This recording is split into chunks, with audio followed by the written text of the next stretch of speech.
Sumamlay dito sa timbol ang katunggali ni Efren Reyes at hindi akalain ng lahat na ito ang gagawin ng magician.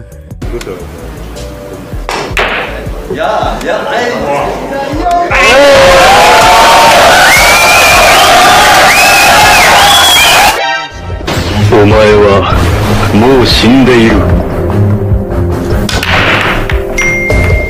Not as much pace as Mem. 9 down! Oh my goodness! Fabulous Fabio gives the magician problems straight away! Oh no. The whirlpool, largely in the shape of this man. It's a golden break! Oh my goodness! Oh! I have to play well to beat Efren. It's very hard. He's the best, but I try. Meanwhile, you're always so very relaxed, so happy. Yeah, when I play, I just relax. I was thinking about all the game. What?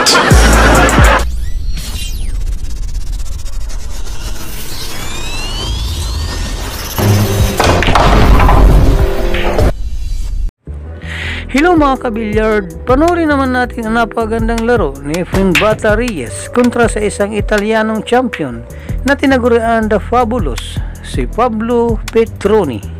Match na ito ay reach to 9 at winner break ang patakaran at ang Italianong player ang unang sasargo dito. Race to 9, here we go.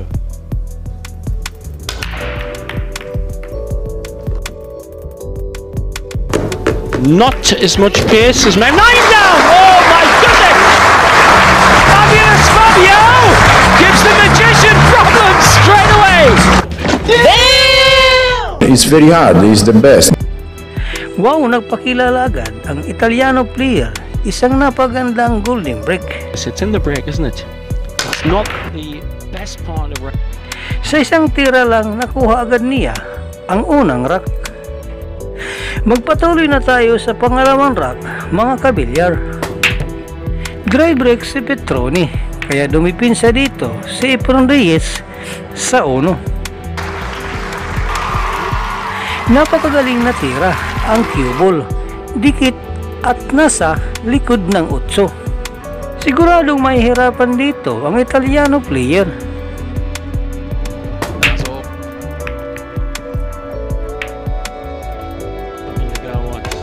Panoorin natin kung ano ang diskarte niya dito.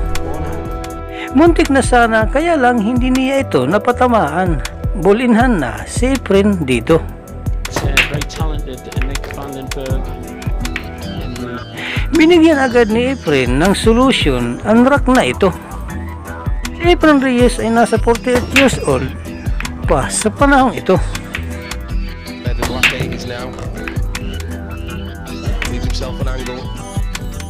Champion. You've got to see on the all aspects 9 ball. That's right. You've always got a chance. Kahit medyo may edad na ito, ay patuloy pa rin siya naglalaro sa high level competition sa abroad. At yun, napaka-impressive na run out ng magician. You got good support.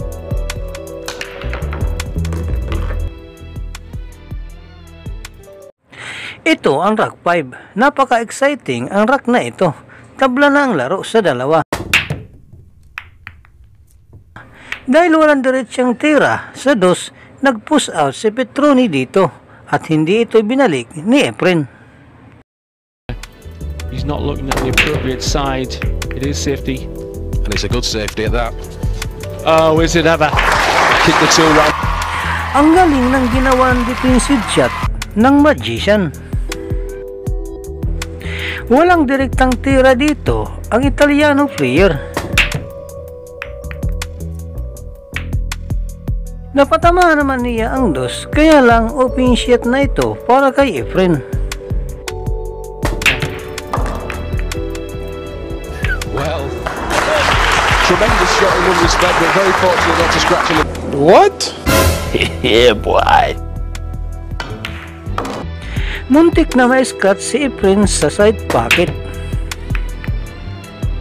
At dahil sa napakagandang depensa ni Efren, ay nagkaroon siya ng chance dito. 3-2. Lamang na si Efren Reyes, 3-2. Forced sometimes to be more aggressive after sitting there for 3 or 4 racks. Ito na ang rack 6.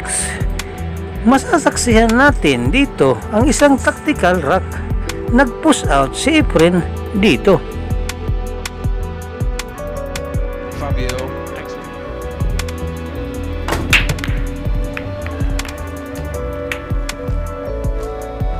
Well, tremendous safety shot. He played that deliberately. Ang dalawang players ay nagkasubukan sa defensive shot dito. Paintwork on the left hand side of the one. And oh, what a fantastic shot! That is the best safety shot I've ever seen in this tournament. I play good too. Napakasimpleng counter-defensive shot ang ginawa ni Efren. Pero napakagaling niya itong na-execute.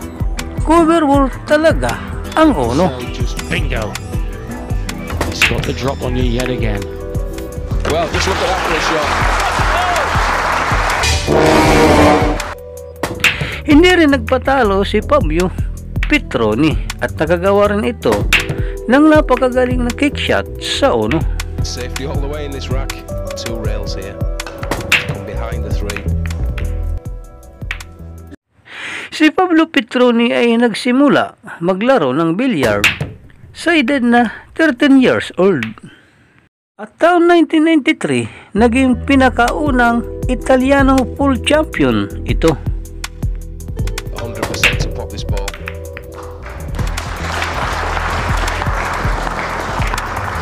At noong 1998, naging runner-up siya sa World Food Link Championship.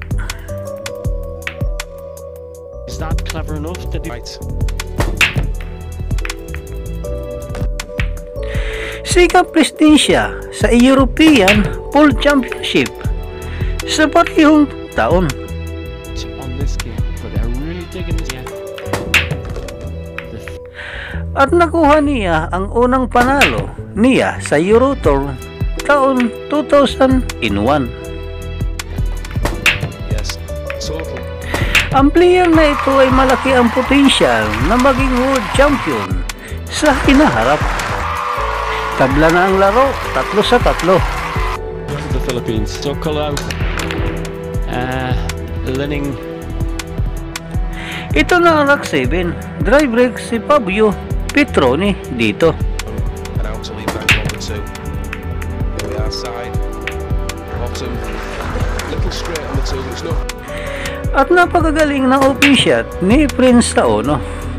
Bola ni sprint out na ang mga bola dito. Si Efren Reyes pala ay defending champion sa event na ito nung natalo niya ang snooker legend na si Steve Davis sa nakaraang taon. Ito ay Link Pool League 2001 at sa taon ito ay susubukan pa rin ni Efren na masungkit ang titulo. Performance, but an illustration of what can happen in winner break pool. Wow, lamang ulit si Efren, 4-3. Bridge. Ooh. Ito na ang rack 8. Dalawang bola nakuha ni Efren sa break na ito. Kaya lang wala siyang diritang tira sa dos. Kaya nagdesisyon siya na mag-push out na lang dito. Not leaving him, and I would think so. Yes, I think he may be looking at the safety option. Yeah. Well, tremendous. Wow, naging agresibo itong si Fabio Petroni. Isang napagaling na bang shot ang nagawa niya dito. Yes, he gave it some air. It was a great attempt. He didn't want that kiss into the orange tour. As you say, 5 in the way. And that's a safety attempt, but is he going in the middle? Yes. What? Sinubukan sana ni Fabio ang isang defensive shot sa 4. Kaya lang pumasok Trying to ito hit sa side the left pocket. hand as it comes across. Well, He's hit it full in the face. Didn't want that. To the other side of the table where the... Takes the orange long and through. Sinubukan ni Fabio Petroni na mag-kick shot sa 5. Napatamaan naman niya ito. Kaya lang, nabigyan niya ng open table si Efren Reyes. 5-3. Nakuha nga ni Efren ang rack na iyon. 5-3 na ang score dito. Lamang 2 rack si Efren. Standard of world pool, largely in the ship. Punta agad tayo sa rack 9 mga kabilyard at ganun na lang kadali, isang golden break para sa Filipino legend. Nakuha agad niya ito. 6-3 na ang score dito. I play good too. Magaling at malakas din pala sumargo si Efren Reyes noong panahon. Shot of the 1 into the middle. Punta na tayo dito mga kabilyar sa rack 11. Ang score ay 6-4. Slow roll into the middle. Oh, not all. Oh, that's... Kaya lang sumablay ang Italiano player dito sa 1. Should Efren go? where you keep your honey. Naging careless ito at binigyan niya ng maraming pagkakataon si Efren Reyes sa larong ito.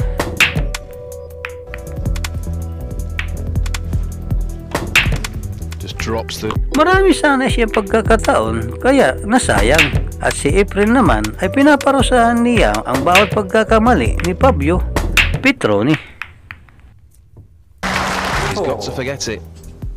Relax ka lang. Reyes into the break. Ito na ang Rock 14 mga kabilyar. Dry break sa Efren Reyes dito at si Fabio Petroni na ang magpapatuloy dito. Line bowlers. And I don't think I'll get much contradiction.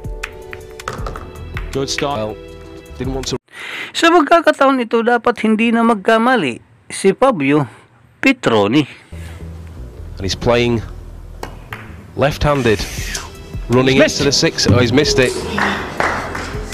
Pero sa kasamaang palad sumablay naman ulit ang Italiano player dito. To where the black 8 is, as we look at it. He's played the other way. He's played right the way around the table.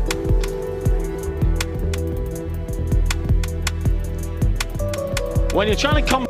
Magaling naman ang real shot ni Efren Reyes dito. Coming in. Bottom spin. This... Magaling din itong tira niya sa 3. Malayo at may position siya sa kwarto dito. But they also like to bank the ball, and the bank leaves him a safety option at the same time. Slicer it is. Sliced it in, ran into the 6. Well, he's knocked it safe, if anything. Clatters it. Kung may run out ito ni Efren Reyes ay siya nang unang papatong sa hill. Shot, tremendous shot. At kita naman ninyo ang tira ni Efren Reyes dito. Napakontrolado ng bola mano. At sinasiguro ni Efren Reyes ang bawat tira niya ay hindi dapat magmimintis. Let in the... Heart of the pockets.